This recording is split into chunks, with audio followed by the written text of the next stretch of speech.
Halo guys, balik lagi sama gue Noval di YouTube channel Koinvestasi. Hari ini kita bakal ngomongin tentang kelanjutan kasus dari SEC atau Securities and Exchange Commission dan juga Ripple atau penerbit kripto XRP.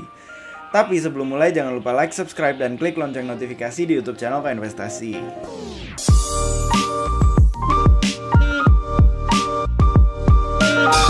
Nah langsung aja guys, jadi kita baru aja nulis artikel tentang XRP yang baru aja naik sekitar 30% dalam waktu 10 hari. Nah jadi kalau mau lihat analisis selengkapnya dan juga penjelasannya kenapa, bisa langsung mampir ke artikel kita. Nah tapi kita juga pengen bikin penjelasan tentang kasus kelanjutan SEC dan Ripple dan juga kenapa XRP bisa naik 30% dalam 10 hari ini.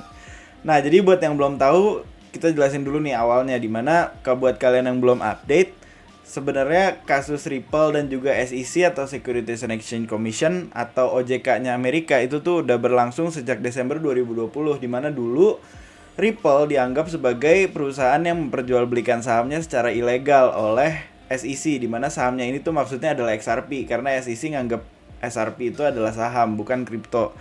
Nah, jadi waktu itu tuh SEC meminta Ripple untuk membayar denda dan juga memberhentikan perdagangannya. Nah, tapi Ripple membela haknya karena dia menganggap bahwa XRP ini tuh kripto bukan saham. Jadinya mereka menuntut kembali SEC dan juga membawa kasus ini ke pengadilan. Jadi sejak Desember 2020 sampai sekarang tuh kasus pengadilannya terus berjalan dan terus bolak-balik lah. Nah tapi setelah beberapa bulan kemarin gak ada update, ini baru aja ada update terbaru tentang kasusnya.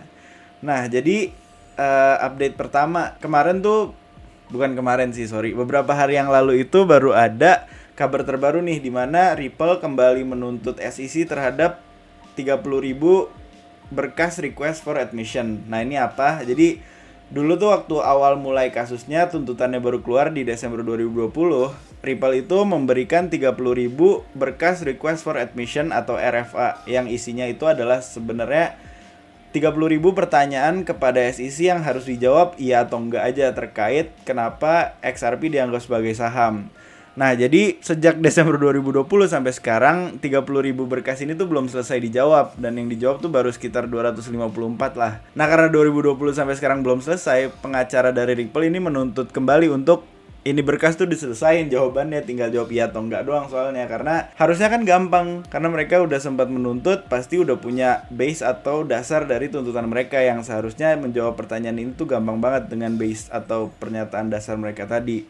Nah tapi sampai sekarang tuh belum selesai, dan SEC menganggap bahwa kenapa belum selesai itu karena overwhelming atau capek lah, bikin capek. Ini gak penting karena dianggap sebagai abusive, unreasonable, dan oppressive. Yang intinya tuh adalah pernyataan ini tuh cuma pernyataan menyerang yang gak masuk akal dan cuma menggertak aja, karena gak penting sebenarnya untuk dijawab. Dan ini buang-buang waktu, karena menurut SEC untuk menjawab satu pertanyaan aja butuh 24 menit, dan sekarang udah menghabiskan sekitar 100 jam untuk menjawab 254 RFA.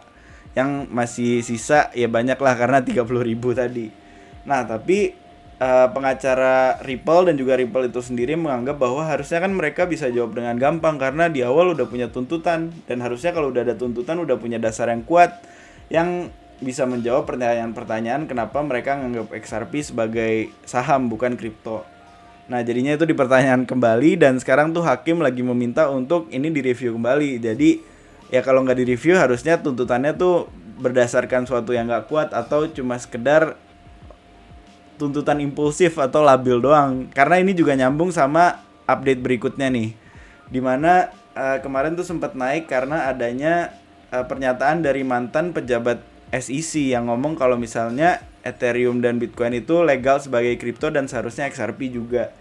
Nah, jadi kalau misalnya ingat dulu Koinvestasi pernah nulis pada Februari 2021 kalau misalnya Ripple itu udah melibatkan Ethereum dalam kasus tuntutannya. Jadi di sini tuh dilibatkannya bukan secara langsung, tapi intinya Ripple itu menarik nama Ethereum di tuntutannya, di mana dia protes kenapa dulu Ethereum dan Bitcoin itu dianggap sebagai kripto yang legal, sedangkan XRP sekarang dipermasalahkan sebagai saham bukan kripto oleh SEC. Nah jadi buat yang belum tahu juga, dulu tuh yang ngebolehin Ethereum dan Bitcoin beredar sebagai kripto itu adalah mantan pejabat SEC namanya Bill Hinman. Jadi dia udah gak menjabat. Nah setelah ganti masa jabatan tersebut, baru SEC nuntut XRP sebagai saham bukan sebagai kripto. Nah, jadi Ripple minta Bill Hinman ini untuk balik lagi karena seharusnya SEC tuh karena nggak ada update perubahan peraturan ya harusnya pandangannya sama, di mana XRP itu dianggap sebagai kripto juga bukan saham. Nah, jadinya karena ini sekarang lagi dipermasalahkan, dan waktu itu tuh di Februari minta tuntutan, dan di Juli kita juga udah nulis update-nya di mana hakimnya tuh penuhi tuntutan Ripple untuk ajak diskusi Bill Hinman ini karena dia tuh udah nggak di SEC dan udah pensiun tapi ditarik lagi untuk jadi saksi untuk kasus ini. Nah, jadi waktu itu sempat ada pernyataan tertutup oleh Bill Hinman yang didengar oleh hakim, SEC dan juga Ripple. Nah, jadi setelah itu tuh lama-kelamaan pun ya walaupun tertutup lama-lama bocor lah pernyataannya. Jadi waktu itu tuh Bill Hinman ngomong kalau misalnya ya Ethereum dan Bitcoin itu bukan saham tapi kripto dan harusnya XRP juga masuk ke kategori yang sama. Nah, tapi abis pernyataan ini SEC tuh nganggep bahwa pernyataannya Bill Hinman tuh cuma pernyataan pribadi dan nggak valid lah untuk Ripple menganggap itu sebagai argumen yang kuat dan nggak mencerminkan pandangan dari SEC. Nah, tapi Ripple tuh berargumen sebaliknya karena harusnya kan kalau misalnya waktu itu SEC bilang Ethereum dan Bitcoin itu legal sebagai kripto, harusnya sekarang sama karena Bill Hinman nggak mungkin menyatakan pendapat pribadinya untuk regulasi karena udah pasti didiskusin dulu sama SEC. Jadi itu bukan semena-mena Bill Hinman menentuin karena itu yang nggak demokratis, itu cuma pandangan pribadi yang dijadiin aturan dan basically itu harusnya nggak bisa kayak gitu. Nah, jadi sebenarnya ya Bill Hinman itu ngomong berdasarkan aturan yang udah ditetapkan SEC pada saat penentuan legalitas Ethereum dan Bitcoin. Nah, kenapa Ethereum tuh dianggap sebagai argumen yang valid untuk ditarik ke kasus ini ya karena sifatnya mirip, yang nerbitin ketahuan siapa, terus juga item atau kriptonya sama, dan sifatnya sama, altcoins juga.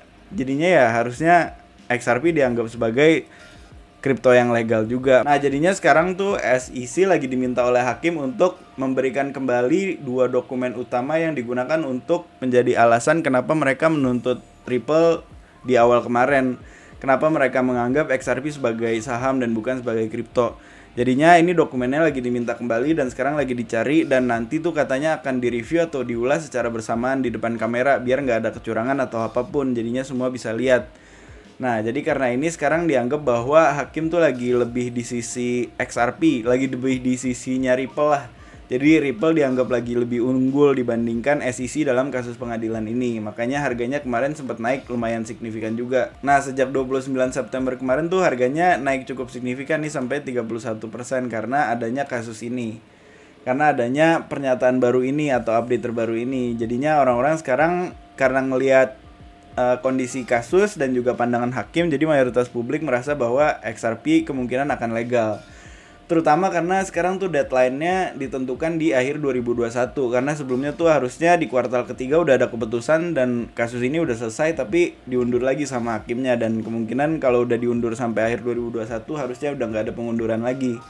Makanya orang anggap bahwa XRP akan menang dan ya orang-orang pada beli, terutama di September kemarin. Nah, jadi itu update singkat tentang kasus SEC dan Ripple, dimana sekarang ya bisa dilihat Ripple lagi lebih unggul, jadinya makanya XRP-nya naik cukup signifikan.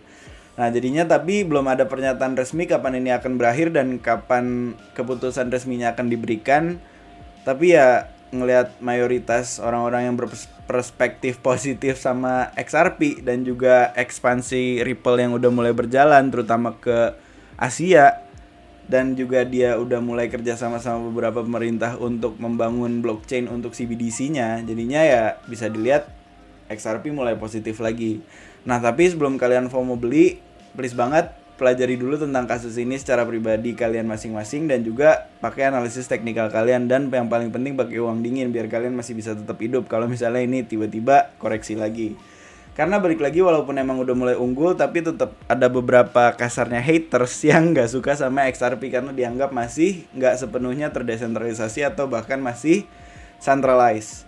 Nah, jadinya kalau kalian mendukung full decentralization itu bisa jadi pertimbangan kenapa XRP bukan sepenuhnya kripto juga. Karena balik lagi sekitar berapa ya? Ya tiga foundernya itu memiliki persentase yang besar lah terhadap XRP. Jadi ada kemungkinan manipulasi kalau mereka jualan.